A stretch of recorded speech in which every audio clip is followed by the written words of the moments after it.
Friends இந்த breakfast recipe பாருங்களா, பார்க்கவே எவ்வளோ ஒரு சூப்பராக இருக்கு. அந்த அளவுக்கு நல்லா சாஃப்டாக இருக்குங்க பாருங்க. எந்த அளவுக்கு நல்லா சாஃப்டாக இருக்கும் பார்த்தீங்களா, பஞ்சு போல இருக்கும். நம்ம வெஜிடபிள்லாம் சேர்த்து பண்ணதுனால குழந்தைங்க விரும்பி சாப்பிடுவாங்க, உடம்புக்கும் ரொம்ப ரொம்ப நல்லது. உங்க வீட்டில் எந்த குழந்தைங்களுக்குலாம் காயெல்லாம் பிடிக்காதுன்னு சொல்றாங்களோ இந்த பிரேக்ஃபாஸ்ட் ட்ரை பண்ணுங்க, அவங்க விரும்பி சாப்பிடுவாங்க. நீங்க இதுக்காக மாவு அரைச்சி புளிக்க வைக்கணும்னால அவசியம் கிடையாது. தூங்க போறதுக்கு முன்னாடி 2 கப்பு பச்சரிசி ஊற வச்சீங்கன்னா போதும், காலையில பிரேக்ஃபாஸ்ட் சட்னு ரெடி பண்ணிடலாம். அதுவும் இங்க பாருங்க எந்த அளவுக்கு நல்லா சாஃப்டா பஞ்சு போல இருக்கு பாருங்க. அந்த அளவுக்கு டேஸ்ட்டை கொடுக்கும். நீங்க காலையில ஆஃபீஸ் போறவங்களா இருக்கும், இல்லை குழந்தைங்களுக்கு அவங்க டிஃபன் பண்ணும்போது பெருசா சால்னா அது மாதிரிலாம் எதுவுமே சிம்பிளா ஒரு சட்னி பண்ணாவே போதும், அவங்க விரும்பி சாப்பிட்டு போயிடுவாங்க. சட்னியே தேவையில்லை, அந்த அளவுக்கு டேஸ்ட்டை கொடுக்கும். நம்ம இன்னைக்கு சூப்பரான ஹெல்த்தியான பிரேக்ஃபாஸ்ட் ரெசிபி எப்படி செய்யணும்னு பார்க்கலாமா? Hi friends, welcome to Kerala சமையல். கேரளா சமையல்ல நம்ம பிரேக்ஃபாஸ்ட் ரெசிபி தான் பார்க்க போறோம். வாங்க எப்படி செய்யலாம்னு பார்க்கலாம். இப்போ ஒரு பாத்திரம் வச்சுக்கோங்க. 250 கிராம் கப்பில் 3 கப்பு பச்சரிசி எடுத்துருக்கேன். இப்போ உள்ள சேர்த்து கொடுத்துக்கோங்க. நான் எடுத்தது ரேஷன் கடையில் இருக்கும் பார்த்தீங்களா, அந்த பச்சரிசி தான் சேர்த்து கொடுத்துக்கிறேன். சேர்த்து கொடுத்துக்கோங்க. அரிசியை சேர்த்து கொடுத்துட்டு அரிசியை ஒரு 2 டைம் நல்லா தண்ணி சேர்த்து இந்த மாதிரி கையை வச்சு பிசைஞ்சு நல்லா கழுவிட்டு தண்ணியை வடிகட்டி எடுத்துக்கோங்க. இப்போ பாருங்க, நல்லா கழுவிட்டு தண்ணி வடிகட்டி எடுத்து வந்திருக்கேன். இப்போ அரிசி முங்குற அளவுக்கு தண்ணி சேர்த்துக்கோங்க. தண்ணி சேர்த்து கொடுத்துட்டு மூடி போட்டு மூடி ஒரு 8 மணி நேரத்துக்கு அரிசியை மாற்றி வச்சுக்கோங்க. நல்லா ஊறி வந்துடும். நான் காலையில் பிரேக்ஃபாஸ்ட் செய்யறதுக்காக நான் ராத்திரி தூங்க போகிறதுக்கு முன்னாடி ஊற வச்சிருக்கேன். நீங்கள் டின்னருக்கு செய்கிற மாதிரி இருந்தால் காலையில் ஊற வச்சுனா கரெக்டாக இருக்கும். இப்போ அரிசியை மாற்றி வச்சுக்கோங்க. குறைஞ்சபட்சம் ஒரு 4 மணி நேரம் போது அரிசி நல்லா ஊறணும். மாற்றி வச்சுக்கோங்க. இப்போ ஒரு பாத்திரத்தில் நான் 3 உருளைக்கிழங்கை கழுவிட்டு எடுத்து வச்சுருக்கேன். இப்போ உருளைக்கிழங்கை வேக வைக்கிறதுக்கு தண்ணி சேர்த்துக்கோங்க. தண்ணி சேர்த்துட்டு மூடி போட்டு மூடி உருளைக்கிழங்கை வேக விடுங்க. பாருங்க, வேக வச்ச உருளைக்கிழங்கை தோல் நீக்கிட்டு எடுத்து வச்சிருக்கேன். இப்போ உருளைக்கிழங்கை மாற்றி வச்சுக்கோங்க. நான் 3 கப்பு அரிசி எடுத்ததுனால 2 பெரிய சைஸ் உருளைக்கிழங்கும் ஒரு மீடியம் சைஸ் உருளைக்கிழங்கும் எடுத்திருக்கேன். ரொம்ப பெரிய சைஸாக உருளைக்கிழங்கா இருந்தால் 2 எடுத்தால் போதும். இப்போ வேக வச்ச உருளைக்கிழங்கை மாற்றி வச்சுக்கோங்க. இப்போ பாருங்க, நம்ம ஊற வச்ச பச்சரிசிங்க பாருங்க எந்த அளவுக்கு நல்லா ஊறி இருக்கு பார்த்தீங்களா. இப்போ ஒரு டைம் நல்லா கழுவிட்டு தண்ணியை வடிகட்டி எடுத்துக்கோங்க.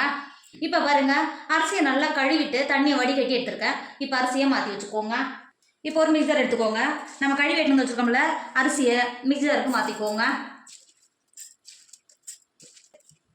மாற்றி கொடுத்துட்டு நம்ம வேக வச்சுருக்கோம்ல உருளைக்கிழங்க, ஒரு உருளைக்கிழங்க 4 பீஸாக கட் பண்ணிவிட்டு இந்த மாதிரி சேர்த்து கொடுத்துக்கோங்க. உருளைக்கிழங்கு சேர்த்து கொடுத்துட்டு ஒரு 1/4 கப்புக்கும் கம்மியாகவே தண்ணி சேர்த்துக்கோங்க. தண்ணி சேர்த்துட்டு மிக்ஸி மூடி போட்டு மூடி நல்லா அரைச்சி எடுத்துக்கோங்க. பாருங்க, நம்ம அரைச்ச மாவு இந்த அளவுக்கு அரைச்சிருக்கணும். இப்போ ஒரு பவுல் வச்சுக்கோங்க. நம்ம அரைச்ச மாவை பவுலில் சேர்த்துக்கோங்க. இருக்கிற மாவையும் இதே மாதிரி அரைச்சி எடுத்துக்கோங்க. இப்போ பாருங்க, இருக்கிற மாவெல்லாம் அரைச்சி எடுத்துட்டோம். இப்போ அரைச்ச மாவில் ஒரு கைப்பிடி அளவுக்கு வெங்காயத்தை பொடியாக கட் பண்ணி வச்சுருக்கேன். இப்போ சேர்த்து கொடுத்துக்கோங்க. அது கூடவே 2 டேபிள் ஸ்பூன் கருவேப்பிலையை கட் பண்ணி வச்சுருக்கேன். இப்போ சேர்த்து கொடுத்துக்கோங்க. 2 பச்சை மிளகாவை கட் பண்ணி வச்சுருக்கேன். சேர்த்து கொடுத்துக்கோங்க. உங்கள் காரத்துக்கு அனுசரித்து பச்சை மிளகா சேர்த்து கொடுத்துக்கோங்க. அது கூடவே ஒரு கைப்பிடி அளவு கேரட்டை பூ போல அங்கே பாருங்க துருவி எடுத்து வச்சுருக்கேன். இப்போ உள்ள சேர்த்து கொடுத்துக்கோங்க.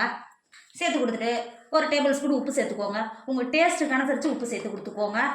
நம்ம மாவை புளிக்க எதுவும் வைக்க போகிறது கிடையாது, நம்ம உடனே தான் சுட்டு எடுக்க போகிறோம்.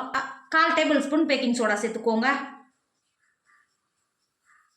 பேக்கிங் சோடா சேர்த்து கொடுத்துட்டு மாவை இந்த மாதிரி கரண்டியை வச்சு நல்லா கலந்து கொடுத்துக்கோங்க. நம்ம சேர்த்த வெஜிடபிள்லாம் சேர்த்து உப்பு நம்ம சேர்த்த பேக்கிங் சோடா எல்லாம் சேர்ந்து வர மாதிரி நல்லா கலந்து கொடுத்துக்கோங்க. நம்ம கலந்து எடுத்தால் மாவுங்க பாருங்க இந்த அளவுக்கு தான் கெட்டியாக இருக்கணும், ரொம்ப லூஸாக இருக்கக்கூடாது. அதனால தான் 1/4 கப்புக்கும் கம்மியாக தண்ணி சேர்த்துக்கோங்கன்னு சொன்னேன். இங்கே பாருங்க இந்த அளவுக்கு தான் கெட்டியாக இருக்கும். இந்த அளவுக்கு மாவு கலந்து கொடுத்துட்டு ஒரு 5 நிமிஷத்துக்கு மாற்றி வச்சுக்கோங்க. இப்போ பாருங்க, மாவு மாற்றி வச்சு 5 நிமிஷம் ஆயிடுச்சு. மாற்றி வச்ச மாவில் 2 முட்டையை உடைச்சி சேர்த்துக்கோங்க. முட்டையை உடச்சி சேர்த்துட்டு மாவை நல்லா கலந்து கொடுத்துக்கோங்க. நம்ம சேர்த்த முட்டை எல்லா மாவோட சேர்ந்து வர மாதிரி நல்லா கலந்து கொடுத்துக்கோங்க. இப்போ பாருங்க, நம்ம சேர்த்த முட்டை நல்ல மாவோட நல்லா சேர்ந்து வந்துருச்சு. இப்போ மாவை மாற்றி வச்சுக்கோங்க. இப்போ அது ஊற்றி வேக வைக்கிறதுக்கு இட்லி பாத்திரம் எடுத்துக்கோங்க. இட்லி தட்டில் இந்த மாதிரி எல்லா இடத்துக்கும் படுற மாதிரி எண்ணெய் அப்ளை பண்ணி கொடுத்துக்கோங்க. 2 பிளேட்லேயும் இதே மாதிரி அப்ளை பண்ணி கொடுத்துக்கோங்க. இந்த அளவுக்கு எண்ணெய் அப்ளை பண்ணி கொடுத்துட்டு நம்ம கலந்து வச்சுருக்கோம்ல மாவுல இருந்து இந்த அளவுக்கு இட்லி பாத்திரத்தில் சேர்த்து கொடுத்துக்கோங்க.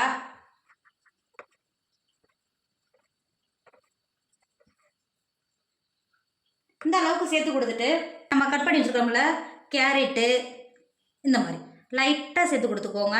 பார்க்கறதுக்கு அழகாக இருக்கும், சேர்க்கணும்னு அவசியம் கிடையாது. பார்க்குறது நான் வீடியோ எடுக்கிறதுனால பார்க்கறதுக்கு கொஞ்சம் அழகாக இருக்கணுன்றதுக்காக மட்டும்தான் சேர்த்துக்கிறேன். சேர்த்து கொடுத்துக்கோங்க.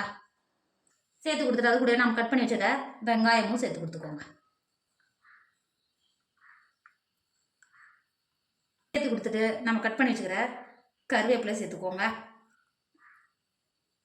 இந்த அளவுக்கு சேர்த்து கொடுத்துட்டு இட்லி பிளேட்டை மாற்றி வச்சுக்கோங்க. இப்போ பாருங்க, இட்லி பாத்திரத்தில் தண்ணி வச்சு தண்ணி நல்லா கொதிக்க ஆரம்பிச்சிருச்சு. நம்ம ஊற்றி வச்சுருக்கிற இட்லி பிளேட்டை இந்த மாதிரி உள்ளே இறக்கி கொடுத்துக்கோங்க. இந்த அளவுக்கு இறக்கி சேர்த்துட்டு மூடி போட்டு மூடி ஒரு 15 நிமிஷம் வேக விடுங்க. நான் 15 நிமிஷம் சொல்லியிருந்தேன், ஆனால் நான் 13 நிமிஷம் ஆன பிறகு திறந்து பார்க்கும்போது இங்கே பாருங்க எந்த அளவுக்கு நல்லா வெந்து வந்திருக்கு பார்த்தீங்களா. அங்கே பாருங்க. இப்போ இது வெளில எடுத்துக்கோங்க. வெளில எடுத்துட்டு ஒரு 5 நிமிஷம் மட்டும் ஆற விடுங்க. இப்போ பாருங்க, ஒரு 5 நிமிஷம் ஆயிடுச்சு, நல்லா ஆறிடுச்சு. எடுக்கிறதுக்கும் அந்த அளவுக்கு நல்லா சாஃப்டாக அவ்வளோ ஒரு சூப்பராக வரும். அங்கே பாருங்க. இப்போ இதை வெளில எடுத்துக்கோங்க. வெளில எடுத்துட்டு வேற ஒரு பிளேட்டுக்கு மாற்றிக்கோங்க. பாருங்க, நமக்கு ஹெல்த்தியான சூப்பரான பிரேக்ஃபாஸ்ட் சூப்பர் ஐடியா ஆயிடுச்சு.